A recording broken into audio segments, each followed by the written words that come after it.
Peshawar high court के division bench के सामने हमारे पार्लियामेंटेरियंस उमर अयूब खान साहब, शिबली फराज साहब और अब्दुल लतीफ़ चित्राली साहब के केसेस पेंडिंग थे। ये वो केसेस है जिसमें वो कन्विक्शन के बाद डिस्क्वालीफाई करवाया गया था, इलेक्शन कमीशन ने किया था, और उसके बाद शिबली साहब और उमर साहब को लीडर ऑफ द अपोजिशन से भी डी नोटिफाई किया था। आज हाई कोर्ट में हमारी हेयरिंग शुरू हो गई। तकरीबन 5 घंटे की हेयरिंग आज हुई है। नेक्स्ट हेयरिंग इंशाल्लाह बुधवार दिन 11 बजे दोबारा शुरू होगी। अदालत से हमारी इस्तदा ये थी कि हमारे साथ भी जुल्म हुआ है, हमारे साथ नाइंसाफ़ी हुई है। हमने हमेशा से 9 मई को कंडेम किया है और 9 मई की कंडमनेशन के बाद खान साहब ने यही कहा था कि फेयर इन्वेस्टिगेशन करो, फेयर ट्रायल करो, और हमने कहा फेयर ट्रायल भी हमारा बुनियादी हक है, और ट्रायल के बाद अगर कन्विक्शन हो जाती है तो डिस्क्वालिफिकेशन का मसला डिफरेंट है। पार्लियामेंटेरियन के लिए कानून में 2017 में तब्दीली कर दी गई थी। उस वक्त के पार्लियामेंटेरियन के लिए 2017 से पहले 26 किस्म के क्वालिफिकेशन और डिस्क्वालिफिकेशन ही हुआ करती थी। अब आईन में सिर्फ 14 किस्म की डिस्क्वालिफिकेशन है, और कानून का मंशा यही है कि आईन के मुताबिक अगर कोई डिस्क्वालीफाई है तो उसकी सीट खाली होगी, और अगर आईन के मुताबिक कोई डिस्क्वालीफाई हुआ है तो वो प्रोसीजर फॉलो होगा जो आईन में दिया गया है। हमने कहा अगर एक बंदा इलेक्ट हो के पार्लियामेंट जाता है, उसके खिलाफ सिर्फ आर्टिकल 225 के खिलाफ कार्रवाई होगी तो ही वो डिस्क्वालीफाई होगा, और अगर वो पार्लियामेंट में है और पोस्ट इलेक्शन डिस्क्वालिफिकेशन हो जाती है तो आर्टिकल 62, 63 का फॉलो करना इलेक्शन कमीशन के लिए लाजिम है।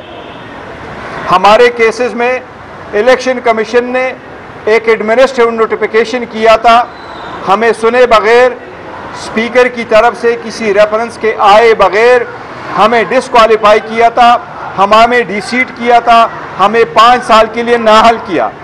लिहाजा हमने हाई कोर्ट से ये दरख्वास्त की है कि ये सारी गैर कानूनी है। हाई कोर्ट हमारे साथ इंसाफ करे और ऐसा इंसाफ करे कि इंसाफ होता हुआ नजर आए। हमें अदालत के सामने अपनी गुजारिशात की है। हमें उम्मीद है इंशाअल्लाह ताला कि इस अदालत से हमें रिलीफ मिलेगा। हम अदालत से इस्तिजा कर रहे हैं कि हमारे साथ इंसाफ करें। हमारी 2 सीटें हैं, एक MNA होने के नाते, दूसरा लीडर ऑफ द अपोजिशन होने के नाते, और दोनों सीटें आईनी है। आईनी सीटों से किसी को नाअहल करना एक बहुत सीरियस कानूनी सवाल है, इसलिए अदालत बड़ी सीरियसली इसको देखेगी। हमें उम्मीद है इंशाअल्लाह ताला हमें इस अदालत से इंसाफ मिलेगा इंशाअल्लाह ताला। सर, आप नहीं समझते कि गैर ज़रूरी जजमेंट्स देकर टाइम ज़ाया किया गया अदालत का और उसके मेंटेनेबिलिटी पर इतना बेस किया गया, तो क्या समझते हैं आप?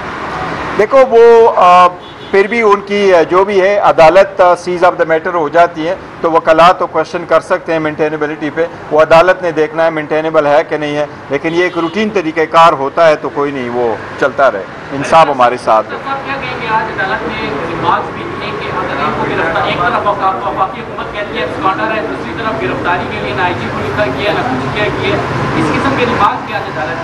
देखो, अदालत ने रिमार्क्स दिए थे, समटाइम केसेस करते अदालत रिमार्क्स देती है, लेकिन मैंने अदालत से ये दरख्वास्त की है कि हम ऑलरेडी हॉट वाटर में, हमारे साथ इंसाफ करो। अगर आप कोई ऑब्जर्वेशन देंगे तो वो ऑब्जर्वेशन ये हमारे ख़िलाफ़ इस्तेमाल न कर दें। देखिए, उमर अयूब खान साहब वहाँ पेश नहीं हुए थे, और मैं पहले भी कह चुका हूँ ये बड़ा अनफॉर्चुनेट वाक़या था, लेकिन हमारी तो एक राइट है कि जी हमारे साथ इंसाफ किया जाए। हर एक उमर साहब के ख़िलाफ़ ऑलमोस्ट 100 के करीब केसेस है, तो अदालत से हमने रिमार्क के लिए रिक्वेस्ट ज़रूर की है, लेकिन मुझे उम्मीद है इंशाअल्लाह ताला ये अदालत आइंदा से रिमार्क नहीं देगी जिससे हमारा केस या हमारे राइट्स इफेक्ट हो या प्रेजुडिस हो इंशाअल्लाह ताला। पाकिस्तान तहरीक-ए-इंसाफ की पार्लिमानी पार्टी का इजलास हुआ था, क्या क्या फैसले इसमें हुए? देखिए, पार्लिमानी पार्टी का इजलास हमारा हुआ था। इजलास हमारा तकरीबन 6 घंटे जारी रहा था। उसमें अली अमीन खान साहब ने सारे पार्लियामेंटेरियन को, जिसमें सेनेटर भी थे, MNAs भी थे, KPK के हमारे MPAs भी थे, उन सब को ब्रीफ किया था। उन्होंने वो फ्लड की सूरत हाल पर भी ब्रीफ किया था, अफ़गानिस्तान के सूरत हाल पर भी ब्रीफ किया था। और जो इस वक्त बाद जगहों पे महदूद किस्म की कार्रवाइयाँ की जाती है, टारगेटेड ऑपरेशन है, वो जिस तरह है बाजोड़ में, इस सब पे अली अमीन खान साहब ने बहुत तफसील के साथ गुफ्तगू की और सारे पार्लियामेंटेरियन जो थे बड़े मुतमईन थे और at the end of the day हमने उसका प्रेस रिलीज़ भी इशू किया था। थैंक यू जी, thank you so very much, thank you.